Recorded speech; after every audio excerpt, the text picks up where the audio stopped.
So hi folks.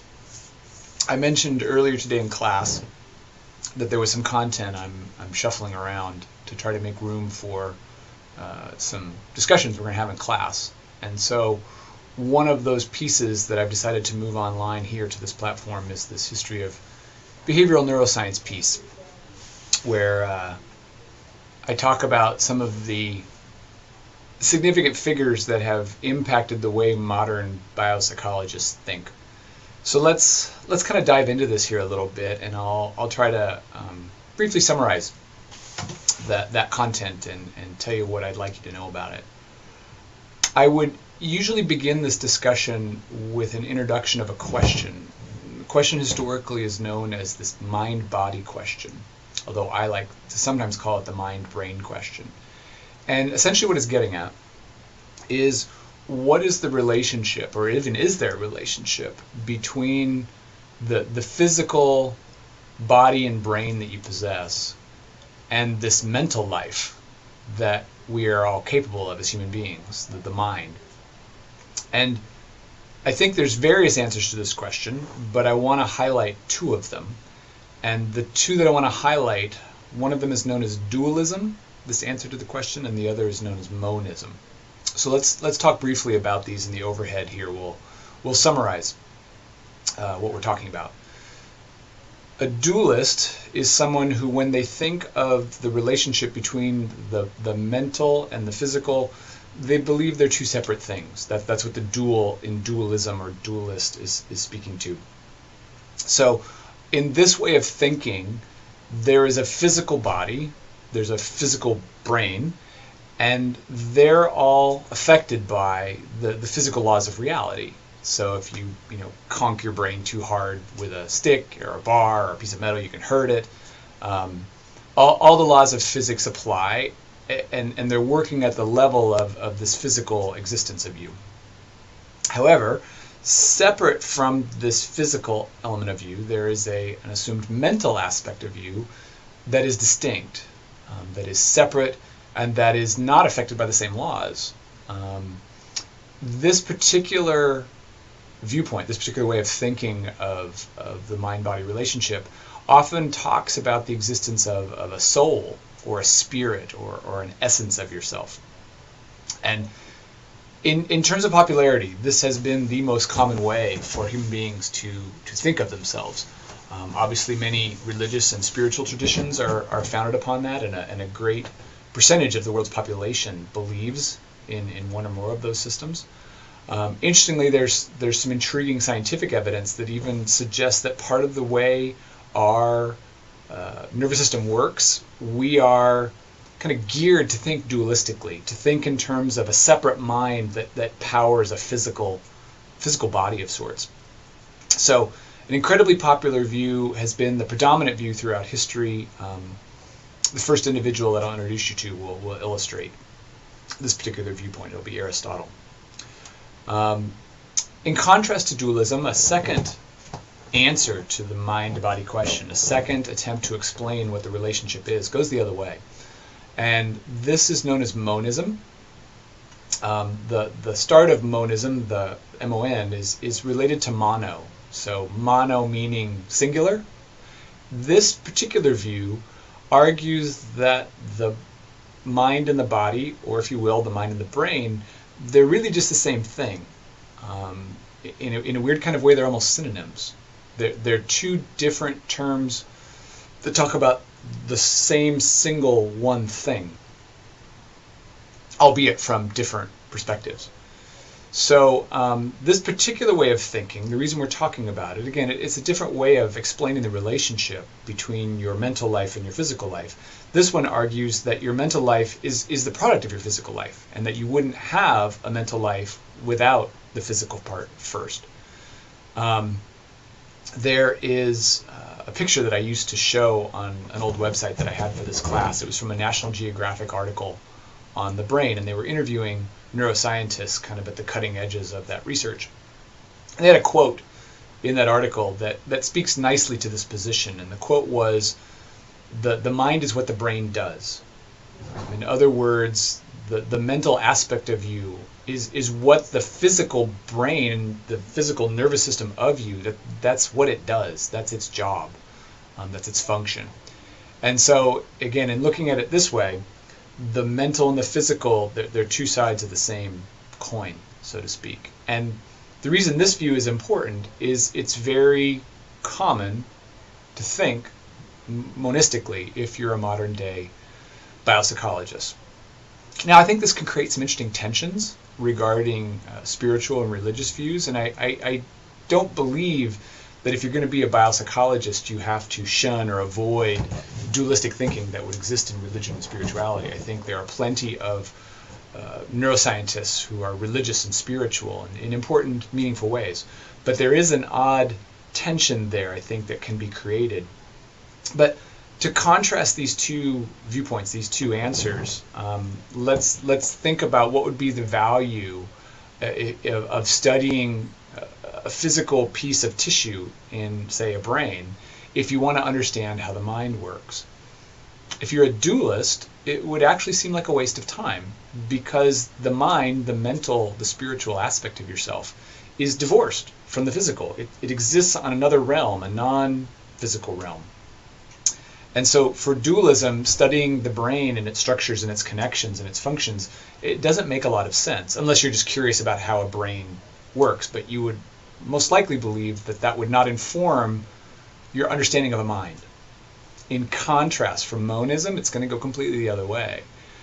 They're going to argue and believe that it's incredibly useful for figuring out the mind to study the brain, because after all, to quote myself again, the mind is what the brain does.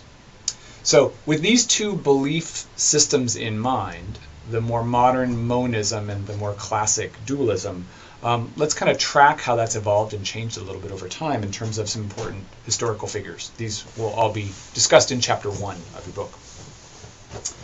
So we start with Aristotle. Pardon me, a fly in here.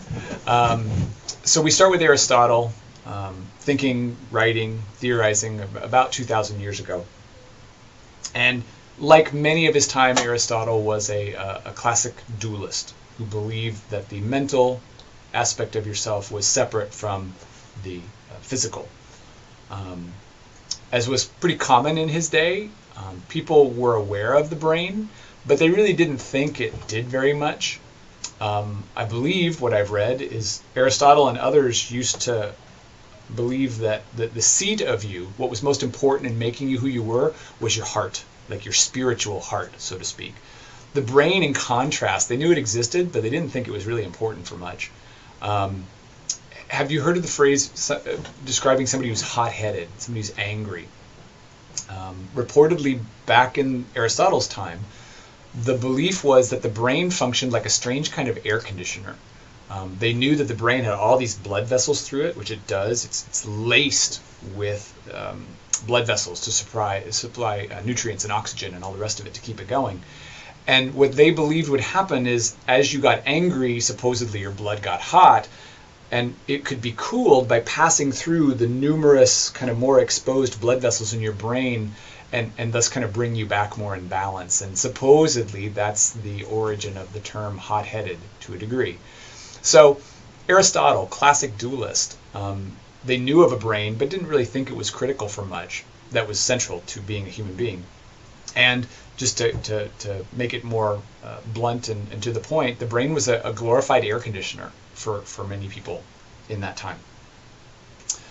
So Aristotle, classic dualist. Now let's begin a movement to talk about some individuals who were influential in changing the predominance of that view, and in making the monistic view, well, not the majority. I feel today in the modern world, the majority of people don't think monistically. I think it's probably within behavioral neuroscience where you see that. But there were several individuals whose work and ideas made monism more acceptable. And so let's talk about a few of them. One of the early ones was a rough contemporary of Aristotle, and that was Hippocrates. Have you heard of someone taking the Hippocratic Oath before? This is something that physicians do. I believe it's a pledge to do no harm. And Hippocrates, he was in the minority, but he was among the first to start talking about how imbalances within you, your body, played out in terms of your behavior and actions and feelings and emotions in the world. I think there were some people in this era who would talk about how different levels of bodily fluids, biles and phlegms and things like that, could make you act in certain kinds of ways, and that you needed to correct those to get back in balance. So Hippocrates, early monist, was in the minority arguing for the relevance of your biology in shaping who you were mentally from a mind perspective. So there's two very old individuals, at least in terms of the timeline. Let's begin to creep a little closer to the modern era. We'll jump forward about a couple thousand years and talk about René Descartes. He is described in the opening sections of your book. Descartes, most people who know him, it's from the I think, therefore I am piece that you've heard attributed to him. Typically, when I cover Descartes, I have to do my bad René Descartes joke, so here it is. One day, René Descartes walks into a bar and sits down, and the bartender looks at him and says, "So, would you like a drink?" And Descartes supposedly said, "I think not." And he disappeared. Ba-dum-bum. Okay, courtesy laughs appreciated there. So anyway, back to your regularly scheduled lecture. So Descartes, if we had to classify him, he was still a dualist. Okay, even at this time, 2,000 years later, Descartes is making an argument that supposedly the body is this kind of machine, and God, a supernatural force, animates it and makes it move. And so once again, you see this separation of the physical and this other aspect of ourselves, the mental or spiritual side of us. So Descartes, however, made an observation that was still influential in moving things a little bit more monistically. If we had to classify him, we would still call him a dualist, but here's what makes him a modified dualist. Descartes made an argument. They were doing autopsies of brains and seeing what was in there. And as some of you may know, with many brain structures, there's a symmetry to them. So you have a left amygdala and a right amygdala. You have a left hippocampus and you have a right hippocampus. You have a left hemisphere and a right hemisphere. But one of the things you have one of is a pineal gland. And some of the folks doing these autopsies, and Descartes was among them, at least I don't know if he was doing them, but he knew of them, became convinced that because there was only one thing there, that made it a little different. And so that insight, combined supposedly with an experience he had of walking through a garden of a very wealthy Frenchman, where they had just figured out how to use hydraulics to power these statues with fluids, with water, and make them come out of the bushes and move. And supposedly, as Descartes walked through this garden and these statues moved around him, it was surprisingly lifelike. He was quite impressed with how real these statues seemed. So he begins to formulate this idea that, boy, maybe human beings, this is how we're powered too, that there's fluid that shoots through us and makes us move. And the idea that he came upon, the theory or the hypothesis, if you will, was that the pineal gland in the middle of the brain can squirt this water out through us and make us move in different ways. Now, obviously, that turned out to be not the case. It was wrong.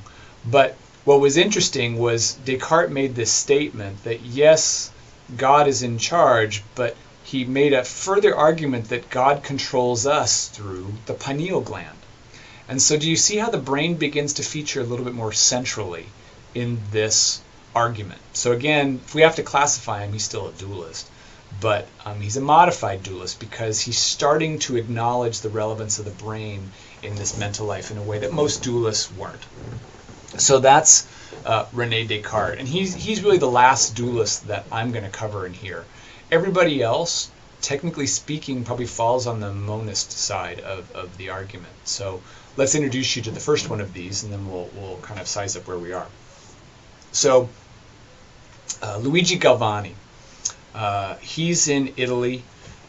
He's trying to study the physiology and nervous systems of animals to see, what that might tell us about human beings. Story is he's walking through a marketplace one day during a fairly violent thunder and lightning storm. And in the market, there's a bunch of things for sale, fruits and vegetables and meats as well. And one of the French delicacies, one of the meats that's available, are frog's legs. So they have these frogs' legs suspended on lines for sale in the market. And as the thunderstorm rips through the area, there's a lot of static electricity in the air. And Descartes, and probably others too, noticed a strange thing about the frogs' legs. They were moving, even though they were detached from the frogs and separate. And so he became reportedly very curious about this. And so he goes home, takes a frog's leg, and administers a bit of electrical current to one end of it. And lo and behold, he can make the muscles on the other end of the frog's leg contract and move. What Galvani has stumbled upon is part of how our nervous systems communicate. It's electrical. If you've heard of an action potential or a nerve impulse, that's what we're speaking about here. And Galvani was among the first to really document that this is how communication occurs around the body. Okay, it turns out it's in the brain too, but he discovered it first in these outer regions. In terms of modern day influence of Galvani, obviously was incredibly powerful in his day, but there's a term today that you may have heard. You may have encountered something called galvanic skin response, GSR.